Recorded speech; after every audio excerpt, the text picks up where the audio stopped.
Hello, hello, and welcome back to the first severe weather coverage stream on this channel in over 2.5 months. It has been quite a long time.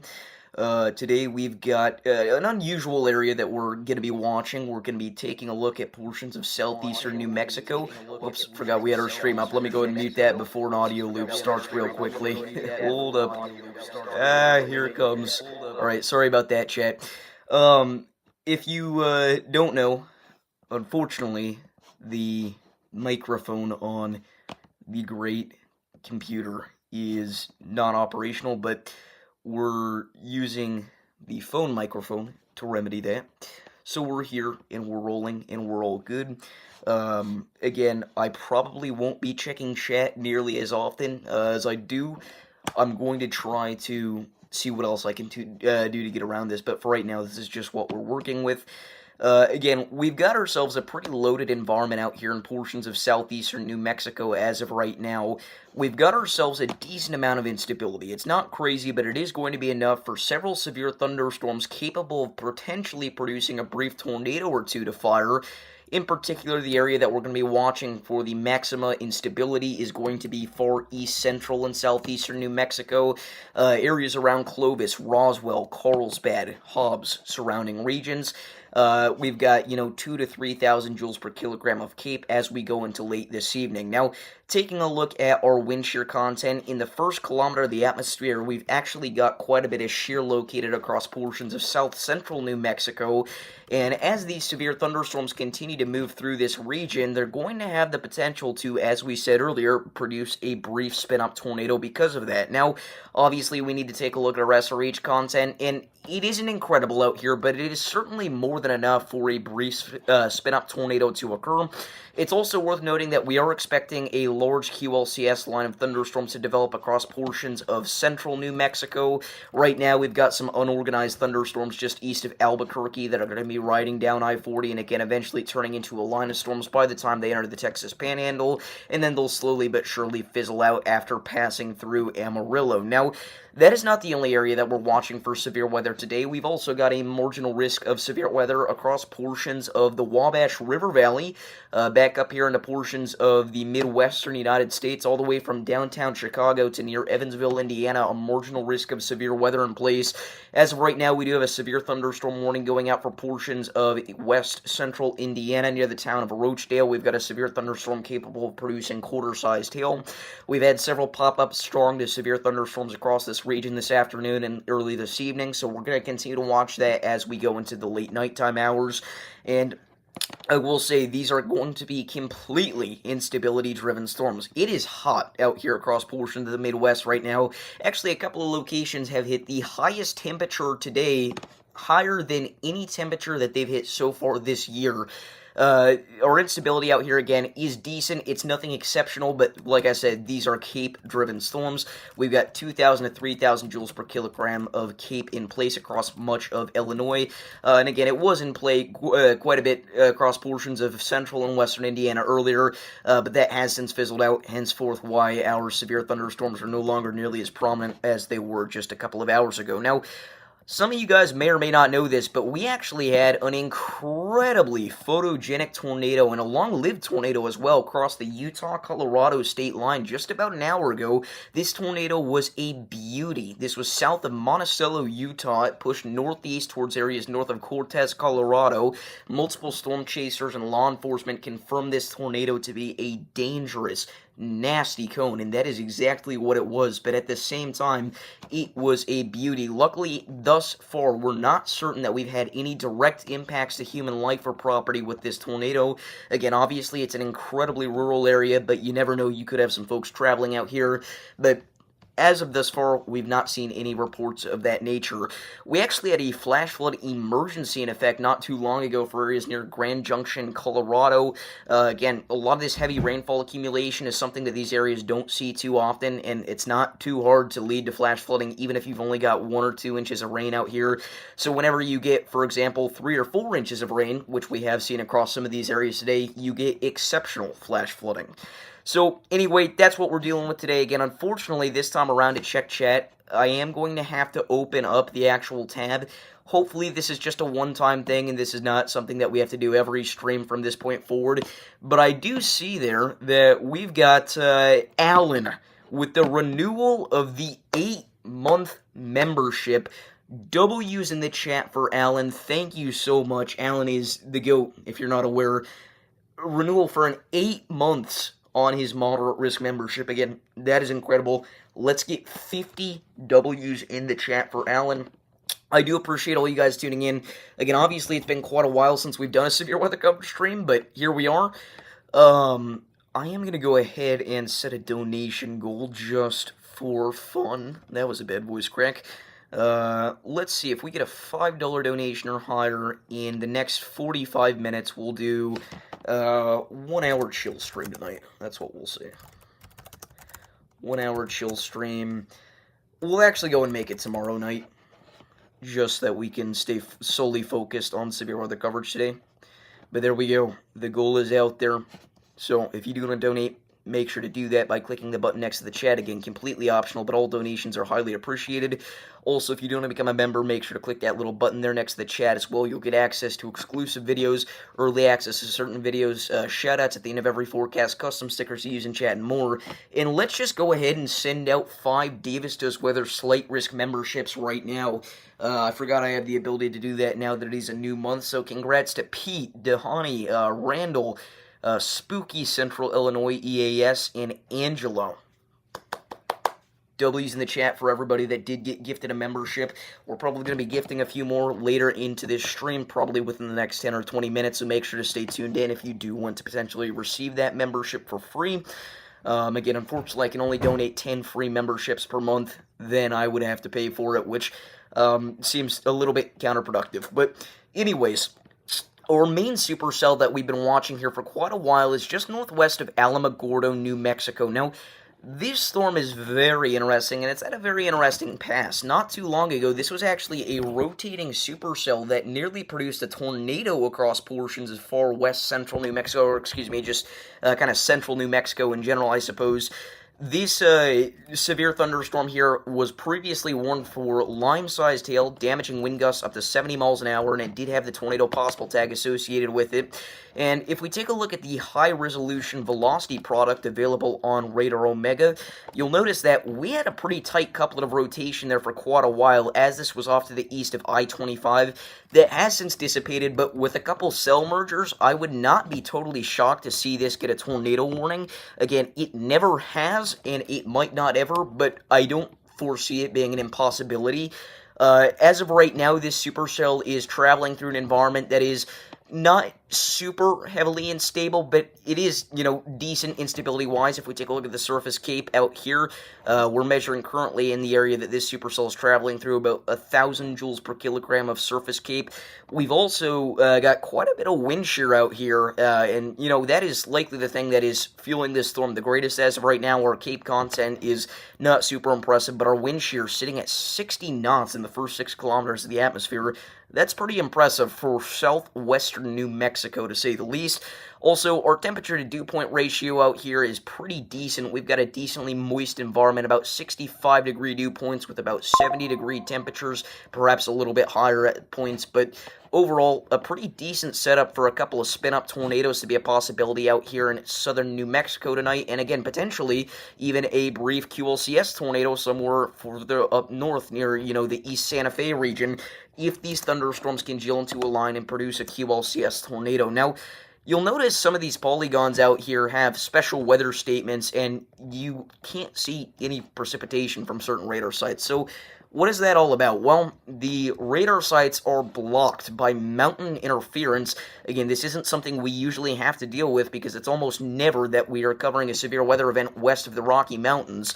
But unfortunately, we are in a little bit of a radar dead zone, not because of there being a lack of coverage, but because there's mountain interference. The radar cannot penetrate through a mountain and still get an accurate view of the precipitation on the other side. So we're probably going to be switching radars quite a bit here tonight. And again, a lot of these severe thunderstorms, if they have a warning, they are there. Just because you can't see them tonight doesn't necessarily mean that they don't exist. Particularly for these storms in southeastern New Mexico and western Texas. Again, this is a very mountainous region, so we'll have to be switching throughout radars quite a bit during this live stream. Let me go ahead and check chat really quickly, make sure I didn't miss any donos or anything. Again, hopefully we don't have to, work like this next time, but as of right now, that's what we're doing. Hey, Mr. Tanks with the $2 donation. W for Mr. Tanks in the chat. Let's get 10 W's in the chat for Mr. Tanks. Thank you so much for the $1.99 donation. You did not have to do that. I do greatly appreciate that, though. Again, Tanks is a goat. Thank you for the dono. So, going back over to our Midwestern mode of thunderstorms, our last severe warm storm across far west central Indiana has received a special weather statement as an extension rather than a severe thunderstorm warning, so it wouldn't shock me if they don't reissue that severe thunderstorm warning there out ahead of time as the storm approaches Greencastle. It is beginning to lose some steam as that instability continues to fade. But we'll continue to watch this storm push off to the south, and particularly off to the southeast here over the next several minutes. If you guys didn't see my community post earlier today, the 6Z NAM 3-kilometer model, I said it was the 12Z, I was incorrect. The 6Z model had a very interesting event. In fact, I think the 12Z showed it as well, but the 6Z NAM, as it did last year, showed a westward moving Midwest derecho. Now, again, if you guys are familiar with the Great NAM incident of July 2024, this may not be a huge shock to you, but that is not normal. That is not something that really, I suppose it's not impossible that it could play out, but it is so highly unlikely that I doubt we'll ever see something like that, or at least in our lifetimes. And, it really is going to be one of the little things that makes me miss the NAM model whenever this goes away next year. Like, what model is going to show us our westward moving Midwest summer derecho? There's no other model that's capable of being that ridiculous, for lack of a better word. So, R.I.P. NAM. Again, we'll be sad to see it go, but let's enjoy the rest of the time while we have it. Again, it's a sad day. Sad day. I don't know why I'm acting like today was the day they announced that they're getting rid of the NAM model. That was like 3 months ago, but continuing to watch our severe thunderstorm approaching Alamogordo, again, currently producing quarter-sized hail and damaging wind gusts up to 60 miles an hour. Again, previously producing quite a bit of rotation just just to the north of Elephant Boots, just east of I-25. There was when it was at its strongest point, but as there is a lack of instability out here, and honestly, the SRH content isn't great either, we're going to be probably watching this storm continue to dissipate as it has been over the last several radar frames. I will say some of these storms further off to the north are the ones that we are expecting to congeal into our line of storms moving through east central New Mexico later tonight, so the next several frames across these thunderstorms may be quite, fundamental to watch. We've also got, again, our storms in far southeastern New Mexico. These are actually going to be more so Cape-driven than anything else. We've kind of got a line here where, in far southeastern New Mexico, we've got 2,000, 2,500 Cape. The shear content's not the best. You go west of that line, the shear content gets pretty impressive, but you're only dealing with, 1,500 instability. So, really, there's not an area that has both that extremely high Cape, or not extremely high, but relatively high Cape and that relatively high instability overlap. But it is generally impressive across the board in New Mexico tonight, which, again, has led to this outbreak now of severe thunderstorms. And, again, significant tornado in eastern Utah. I did not have that on my bingo card for tonight, and I don't think many other folks did. Let me go ahead and check the chat here, make sure that we didn't miss anything. No, we did not. This backwards derecho is weaker, however. Davis, don't give us your ideas. How's it going, Mr. Twister? Again, if you are new here, make sure to like and subscribe. Been too long since I saw that title. It has been probably 2 months since we've thrown that title out there, so yeah, I'd say so. We'll see what happens. Tomorrow does look semi-interesting across portions of the Midwestern United States.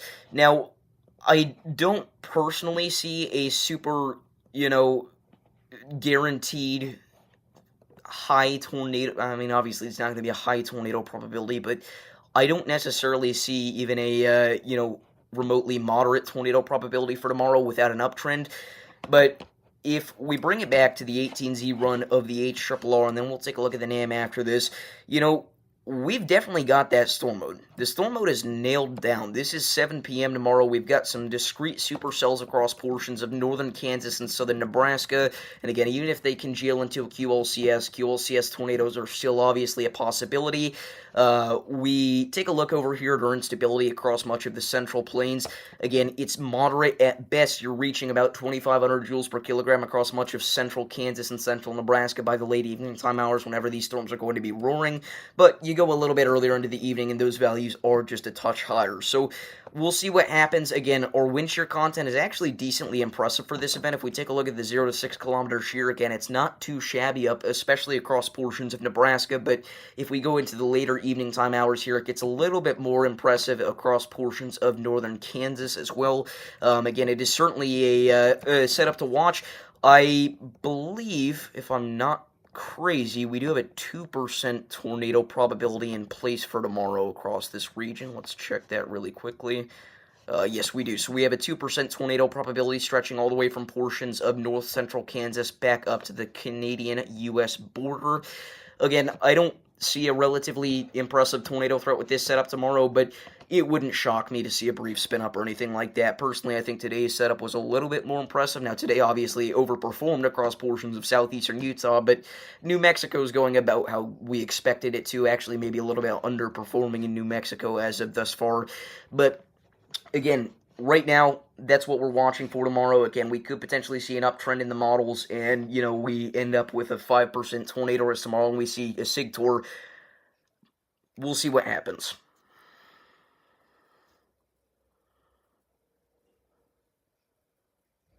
New Radar Omega update is absolutely worth it, and weather-wise is still very clunky.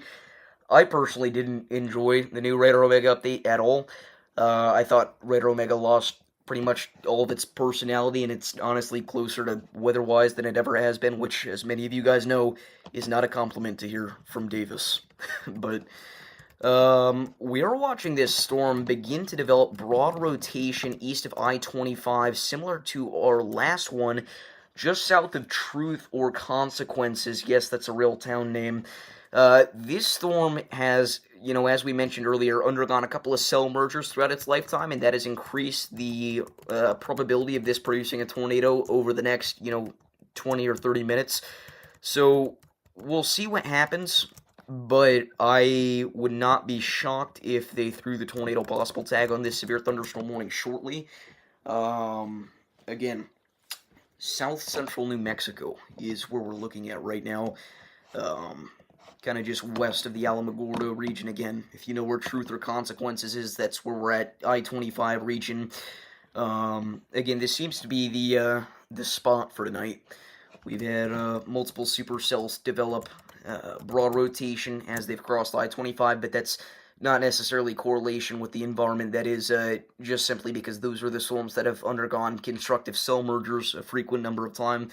We could see, rotation develop across any of these storms here across southern New Mexico if they undergo cell mergers. So we'll see what happens. Again, I do think that this area generally has the best storm mode. It's semi-discrete. So we'll see what happens. But again, not too shabby looking as of right now. Again, that is just north of Timber Mountain. Let's check. Maybe 40 minutes away from where the SIGTOR was today for fall break. That is certainly true, yeah. I mean, it's Radar Omega has been and most likely will be for quite some time the leader in efficiency. Now, by that I don't mean what's gonna get the radar scans the quickest and whatnot. I mean, it loads fast, and I do think that this update has improved that quality even further. I open weather-wise, it's not like it takes a ridiculous amount of time to load, but it's certainly more than Radar Omega ever has been for me. I also personally, again, in my personal opinion, believe that Radar Omega has, in general, a better, whatchamacallit, I'm blanking. Better visuals. Yeah, I don't know why it took me about 15 seconds to think of that word, but I uh, I just think that weather-wise looks bland. It looks honestly semi-unprofessional. It really doesn't look like a proper good and impressive radar app. Now I will note it is free, and that is a selling point for most people. If you're worried about spending $8.99 on Radar Omega, and you're not going to be looking at this every second of your life like some of us, then yeah, buy Weatherwise, or not buy Weatherwise, get Weatherwise, because you don't have to buy it. But I don't know. I think Radar Omega is the go-to.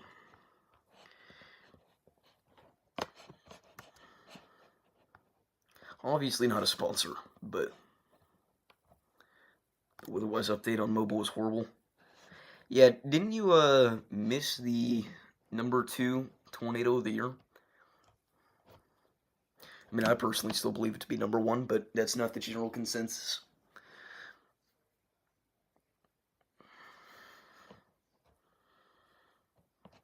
At the time, it was definitely tornado of the year.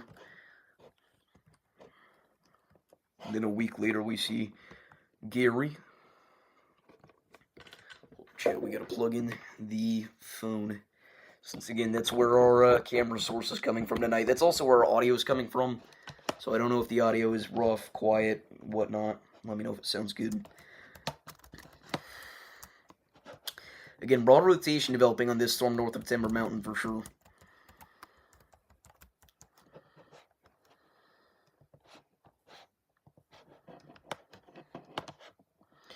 Again, if you're just now tuning in, we're continuing to watch severe thunderstorms race across far southern New Mexico. We've also got a couple of strong storms across portions of Indiana.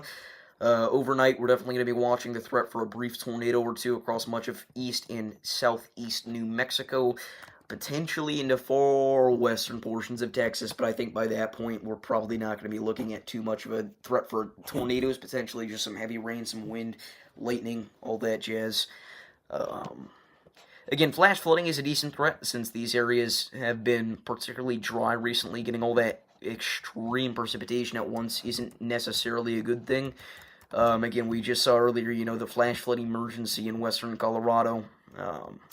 It did not take a whole lot of rain accumulation to get to that point. We've still got flash flood warnings up across the Quad State region, so we'll see what happens. But yeah, it's good to be back. I know I said I wasn't going to make any content until tomorrow, but that was before this risk really materialized and before we had the Utah Tornado of the Year. So, I mean, we kind of switched up there real fast, but this is the only piece of content we've had all week. So,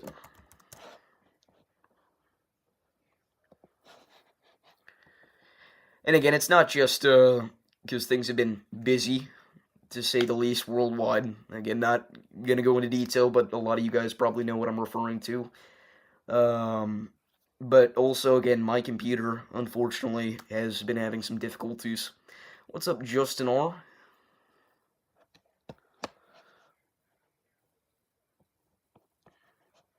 Again, if you're just now tuning in, make sure to like and subscribe. We do this every day. Well, can't really say that anymore.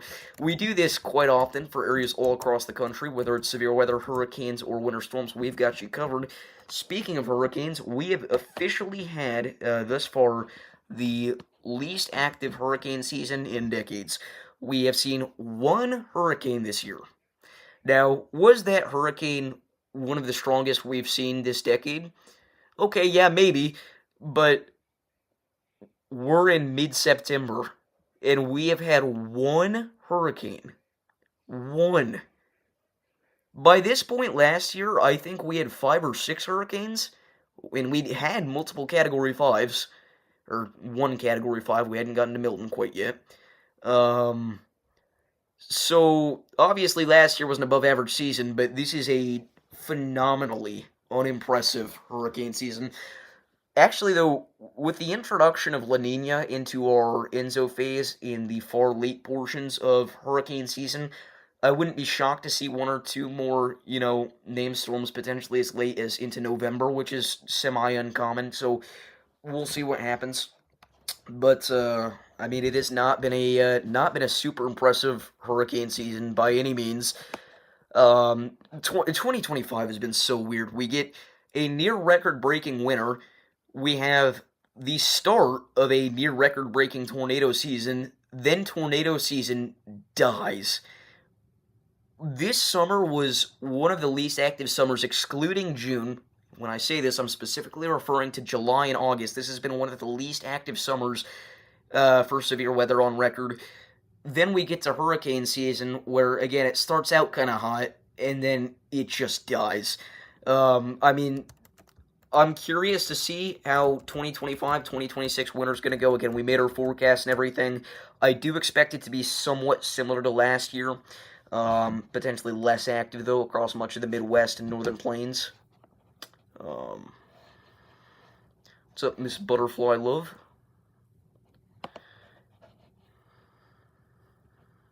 Yeah, Utah drops Tornado of the Year contender, not just for Utah, but I mean, I don't think it is Tornado of the Year, but it's definitely a contender nationwide and even worldwide this year.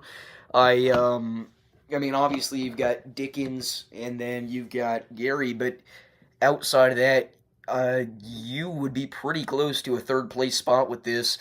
I mean, you've got things like Morton and Arnett. Sure, it's debatable, but for Utah, I mean, this is.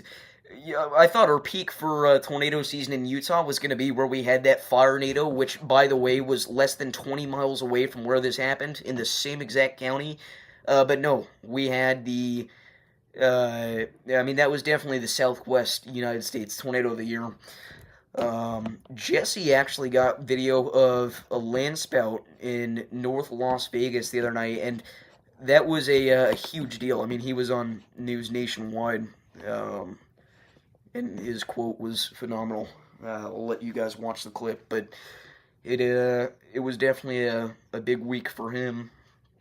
Um, Again, I mean that was a an incredible shot of that potential tornado, and he was one of the only two people that got wind of it on camera.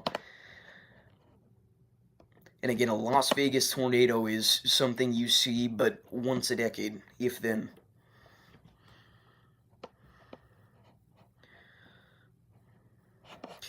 But anyway, again, we'll continue to watch our supercell near Timber Mountain push off to the east-northeast. We are going to continue to stay live here for probably another 10 to 20 minutes, and then if nothing happens, we'll cut things off early here. We have already been live for half an hour. We haven't seen too much action, but we've had some fun. I will say this Supercell is continuing to look more impressive in terms of its reflectivity presentation every single scan. Again, we're far ways away from this actually producing a tornado, but I mean, a couple more cell mergers and it's not impossible. I would not be shocked again for them to throw the tornado possible tag onto this supercell here. Again, this is south. Oh my gosh, that was horrible. This is southeast of Truth or Consequences. This is approaching Black Hill, A13, middle of Nowheresville. We do have a couple of structures out here in this polygon. I mean, on the 0.000000000000001% chance that we have somebody watching from inside this polygon, make sure that you are getting indoors and away from windows and prepare to seek shelter if necessary in a basement or bathroom or an interior room on the lowest floor of a sturdy building. But again, there are about 15 people in this entire warning polygon, so...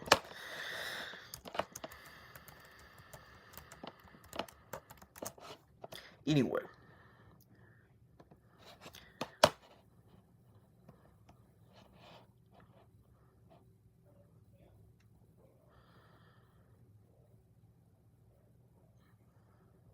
I mean, well, and, you know, the terrain is part of the reason that we don't, see too many,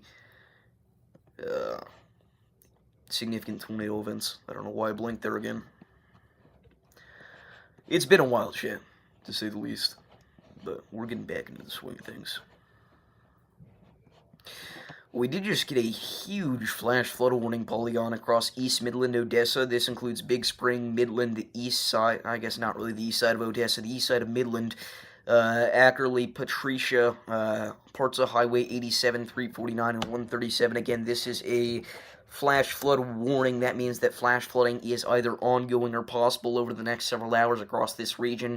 If you're out here, turn around, don't drown, avoid driving in flooded roadways. This is a radar-indicated threat. There's no ongoing flash flooding that has been reported, but stay alert and remain aware rather, for updates from officials, specifically the National Weather Service. And again, we will be delivering you those updates if anything happens while we are live here. So again, make sure to like and subscribe if you've not already. We do this every day for areas all across the country.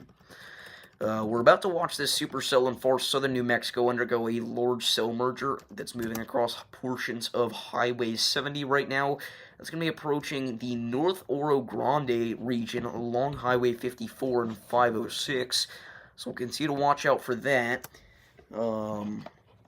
Again, we actually do have a mesonet out here, or some sort of weather station related tool that is located in our severe thunderstorm warning polygon, and it's going to have a decent reading of the environment that this supercell is moving through. Again, your temperature to dew point ratio is 75 to 63.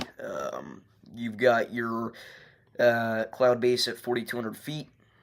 As of right now, obviously, it's not recording any significant wind gusts quite yet.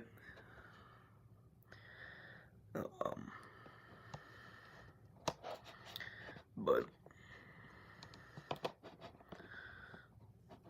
if we actually take a look at the echo tops with this severe thunderstorm, let's see what those are looking like. Yeah, I mean, it's a decently tall thunderstorm. It is peaking at 46,000 feet.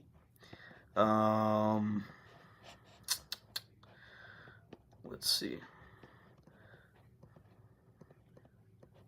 We've got some first storms in far southeastern New Mexico peaking at around 50,000 feet, 52,000 feet. Again, I'm almost a little surprised that they haven't added the tornado possible tag to this storm just yet. I mean, it's certainly rotating, although broadly. What's up, Storm Chaser 575? What? Okay.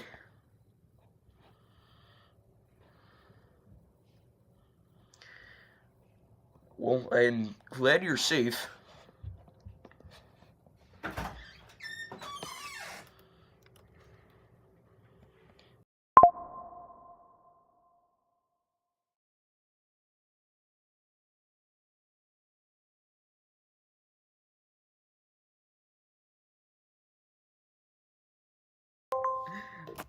I don't know if the recording stopped there or something, or the stream stopped rather.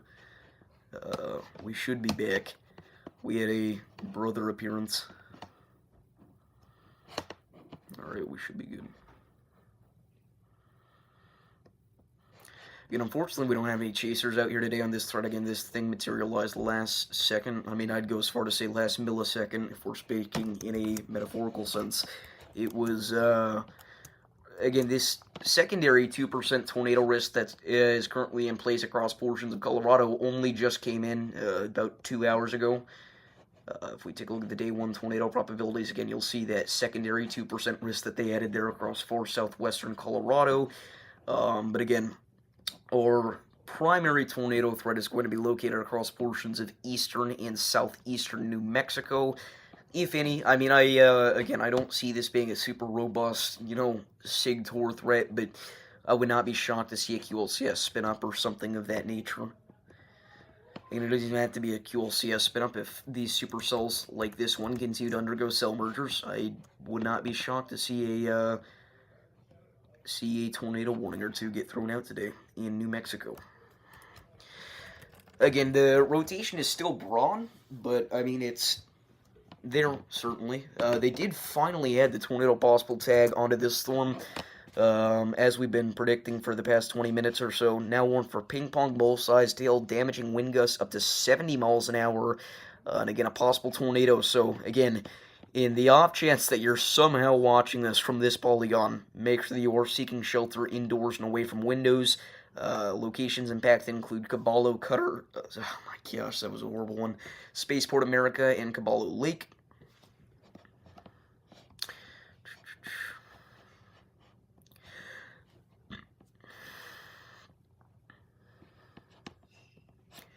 But anyway.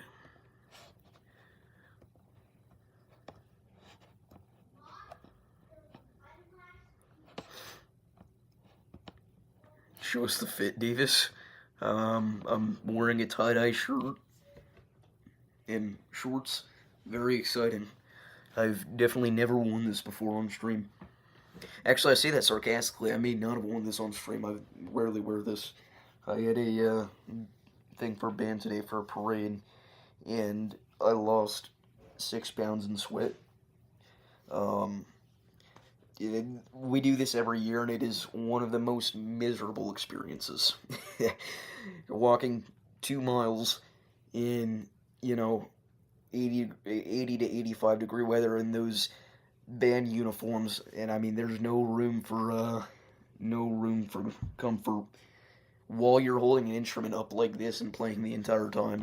But we got first, chat, so we take the W. I mean, it was only out of 4 schools, but we take the wins where we can get them.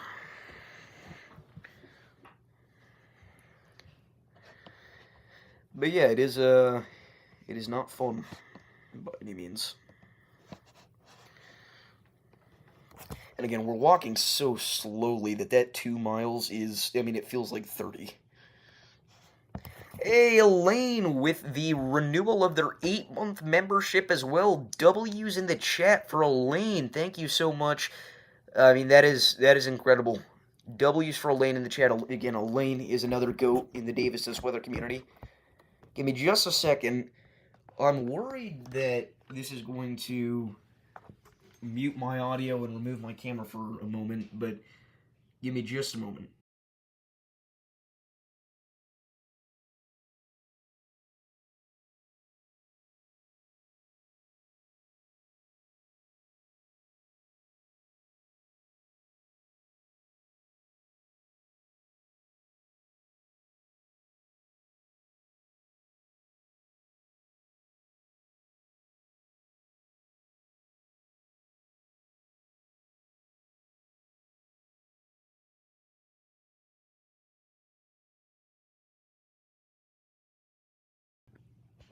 Alrighty, we should be back.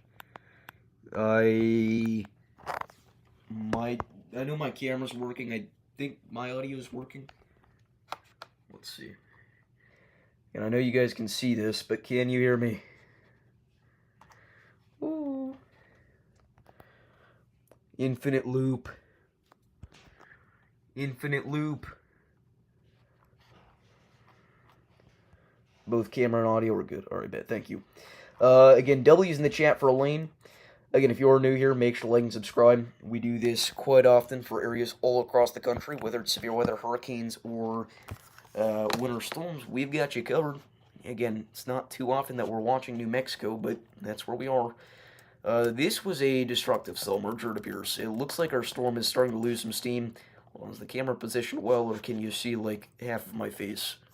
You can see my keyboard, too. That's kind of interesting. I don't know if I like that or if I hate it. I don't know. I think we might want to move it back up a little bit. I mean, it is kind of interesting, but you don't want to see that. I doubt. That should be a little bit better. Yep. That looks just about perfect. Again, hopefully this is just a one-time thing and we can figure out a different way to do this next stream. But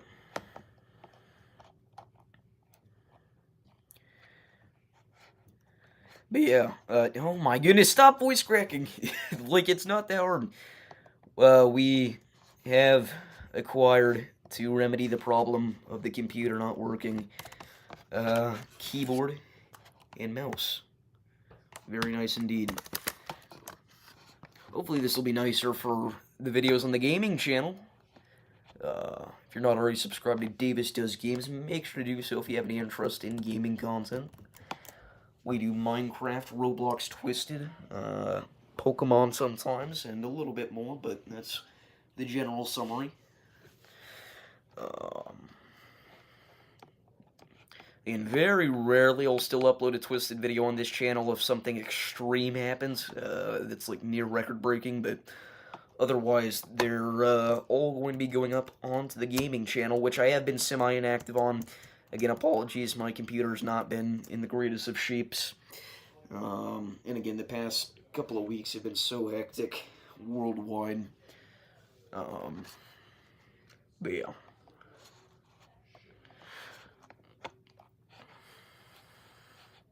Whoa! Elaine with the 10 gifted Davis Does Weather memberships. Oh my goodness.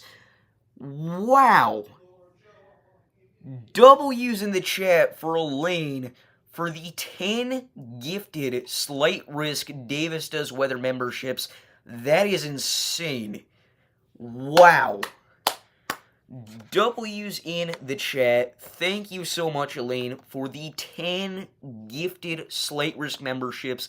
Congrats to everybody that just got gifted a membership. I see Stormchaser575 in the list. I know he's wanted a gift for quite a while now, so I really do appreciate that, Elaine. Thank you so much. Again, that is incredibly generous of you. W's in the chat. Again, Elaine has been here for so long.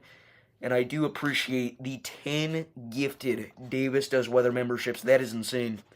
That is crazy. Again, if you did get gifted a membership, make sure that you are taking full advantage of that. Again, you've got so many exclusive videos out here on the channel that are only available to members. You get custom stickers to use in chat. Some of our new members can show that off if you would like to see.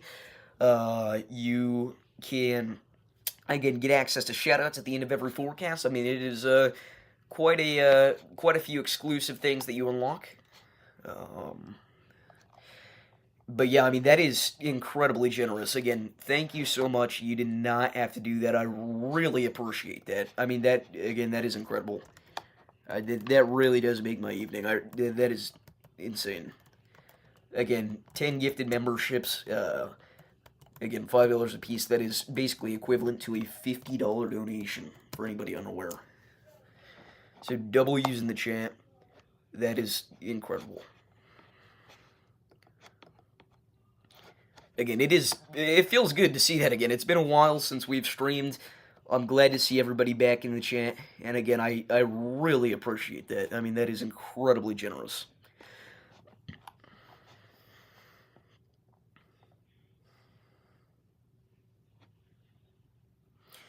I mean, that's kind of how it's always been. Again, they've used a 60 hatched one time in history. Now, was that event an April 27th like setup? No, but I mean, it's not like they were ever, too lenient with where they issue 60 hatched risks. But $100 Levi's. I don't know. He might be. He might be stalking. Maybe he's lurking. Oh my goodness. Elaine with another $20 donation. Dude. Let's get 50 W's in the chat for Elaine. That is insane. Thank you so much for another $20 donation. Again, everybody spam up those W Elaines in the chat. Is the stream lagging or are we good? Because on my end, things are lagging. But either way, I'm just going to pretend like you guys can hear me. Elaine, that is, again, incredibly generous of you. I really, really do appreciate the $20 donation. That is insane. Again, W's in the chat. Thank you so much. Again, Elaine has been here for so long and has been so generous. So thank you so much. I really do appreciate that, Elaine. W's in the chat. No lag? Alright, we're good. Thank you so much, though. That is incredible. Again, incredibly generous of you. Again, I really appreciate that. I mean, that is insane. The 10 gifted and then the $20 dono. Wow. I mean, that is not what I expected today. But, again, that's insane. Thank you so much. Anyway. we are probably going to end our live coverage relatively soon. Our Supercell that we've been watching isn't nearly as impressive as it once was, and I don't see a whole lot happening in the near future. Again, potentially some severe thunderstorms tonight across far eastern New Mexico, potentially a linear mode. Maybe we see some damaging winds, a brief tornado. Um, as your average viewership dropped this stream since your current last stream was like a month ago, literally. Actually, a lot of our chill streams didn't even do this well. I mean, we peaked like 6 months ago. But again, I still appreciate everybody for tuning in. Obviously, it's not going to be nearly as active on the streams when it's not severe weather season. But the fact that we're here, on the first stream back in months, and this is like one of our lower points, and we still have 10 people watching. Me 2 years ago would have been so happy to see that because it took me so long to even get one concurrent viewer per stream. And, at first, 10 people may sound kind of pity, and it may sound, like depressing, even in a way, but it is quite amazing to see the growth over time, for sure. And again, I appreciate everybody that tunes in. It's amazing.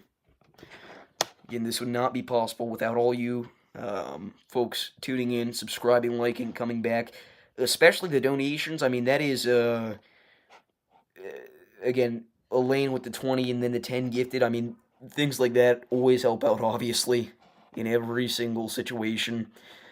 But yeah, I really do appreciate that. Thank you for tuning in, Elaine.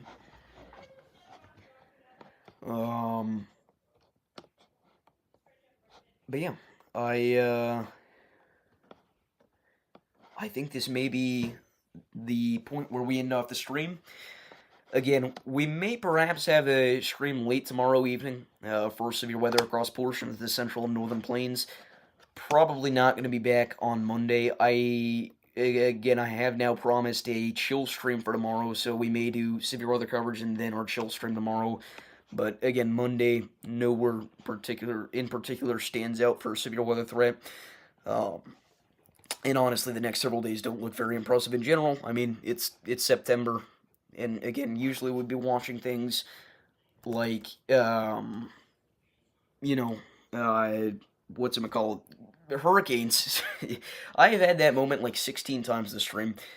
Obviously, we'd be watching for, a tropical threat this time of year, but hurricane season has decided to just be extreme and then non-existent at the same time, so we don't have to worry about that. Obviously, we're still a good couple of weeks away from our threat for winter storms across the United States really ramping up.